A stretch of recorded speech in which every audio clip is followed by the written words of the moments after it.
What perfect execution on that big run. Everything perfectly blocked, and this guy doesn't need a lot of room. I love how this offensive line communicates and works up front. You see guys winning their one-on-one battles. There's double teams happening. Guys are getting into the second level and creating big lanes for this running back.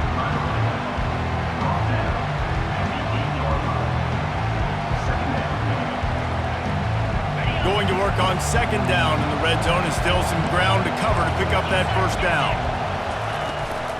Gonna run it. It's Frazier. And he sprints to the end zone. Touchdown, Dogs! And this running back is so dangerous down close. And wait just a second. The official's going to take a second look at this one. So after reviewing the undisputable video evidence, the replay booth has decided to overturn the call. Georgia going back to work with another first down. Pushes ahead. And he takes it in for the score. Touchdown, Georgia! This defense is going to have to do a better job being physical. That's 2 rushing touchdowns they've now allowed. They have got to be better close to the line of scrimmage.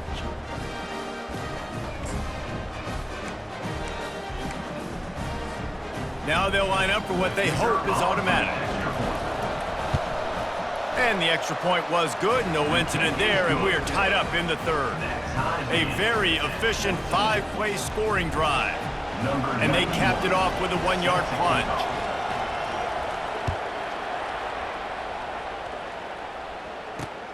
And he takes this from inside the 5. Able to find enough room to get it out across the 25. He's brought down at the 26.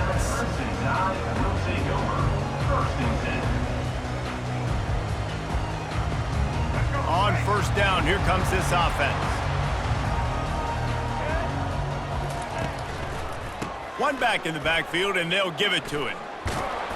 And that defense pushing him out of bounds after a short gain.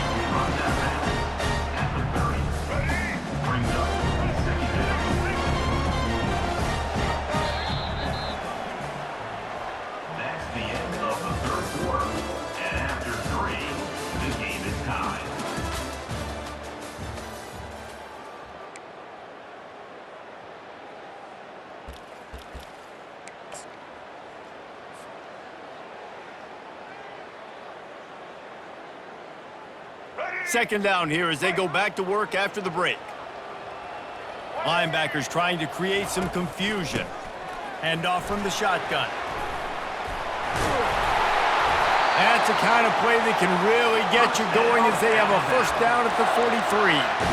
Well, he was able to gash him on that play. You just give this guy 1 inch, one little crease. He puts his foot in the ground, and he gets north fast.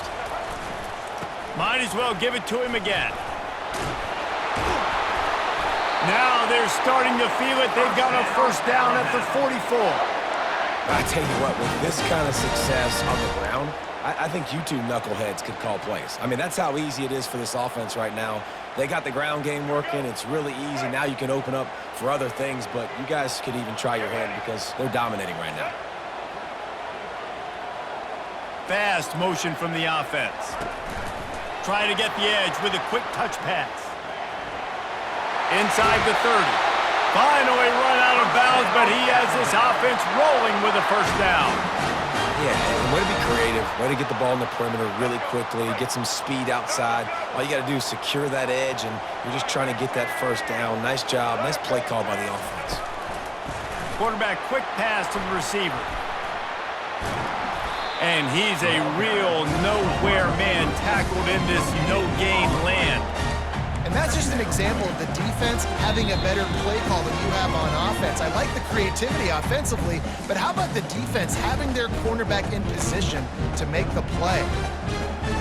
And now on second down for this offense. Quarterback checking the play.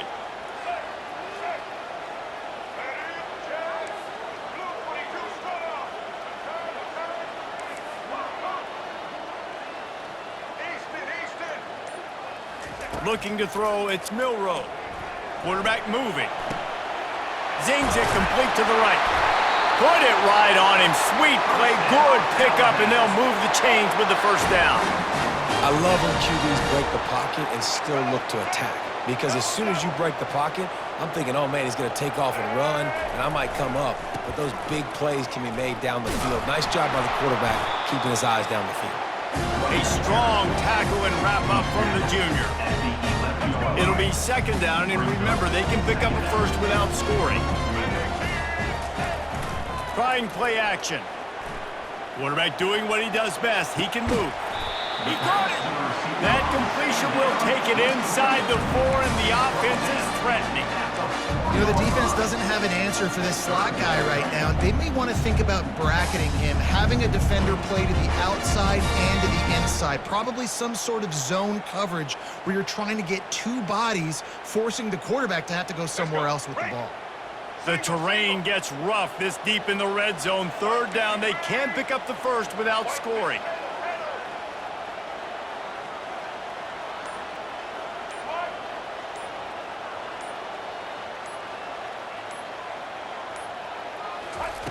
They'll try to get it through the air.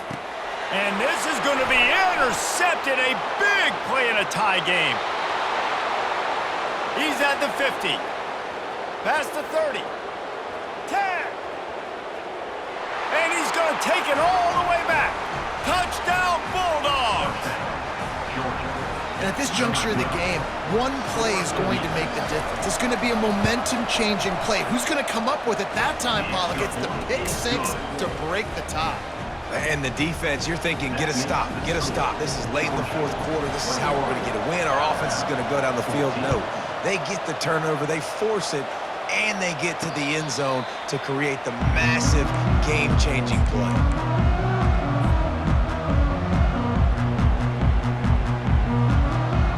Tide offense rolls onto the field. There's plenty of time to work with here, but they have to be highly efficient in their attack, Jesse. So it comes down to the quarterback position too, Reese. Don't let the moment get too big. Play within yourself, David, because this guy's practiced this situation before. No doubt. Use the sidelines. They're your friend. I don't have to take deep shots. Throw beyond the first down marker so I can stop that clock for a little bit and possibly use my timeouts. And he got enough for the first down, but somebody put the hit stick upside his head. Offense takes a timeout, 27 seconds left. Got to get everybody lined up quickly, time winding away, and they've got to push the ball down the field. He's looking to throw it. He'll pull it down and run. We'll give him a couple on that one, 2nd and 8 coming up. Offense will use a timeout. 19 seconds left in the game. They've got to move quickly here. Still a chance, but they've got to force the ball down the field. Back to throw. It's Milroe. Unloads to the wideout. He makes a catch. Timeout is called by the offense. They have 14 seconds left. In search of that tying touchdown. They've moved the chains a couple of times. It's 1st and 10 again. He's going to pass. Pressure. He's going to let one fly down the middle. He just about put this game away if he'd been able to hold on to that one instead. It's 2nd down. Quarterback empties his backfield. The receivers often will run their route based on a side adjustment. He wants to throw here on 2nd down. It is incomplete, and now there are 4 seconds remaining.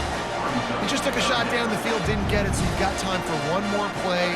Everybody thinking Hail Mary right now. I know the odds don't say you're going to come up with it, but, man, we have seen crazy things happen in college football. Oh, he loves to fire downfield. And he throws his 3rd pick of the day. His head has to be spinning. You know, there's no real reason to panic, but if you think about it, when does panicking ever really help? But certainly this was a bitterly disappointing outcome. And you can look at a lot of different statistics. I know we tend to overcomplicate college football these days, but guys, at the end of the day, it comes down to 2 very simple things. You can't turn the ball over, and you can't have penalties. You do those things, David, and it'll beat you every time. That's the difference between winning and losing. It's the small things, but find those things that you need to improve on, keep working on them, keep developing. Those things you do well, let's do those. Let's do more of those things more consistently. That's going to do it for us. For Jesse Palmer, David Pollack, our entire broadcast team, I'm Reese Davis. This has been another presentation of EA Sports College Football.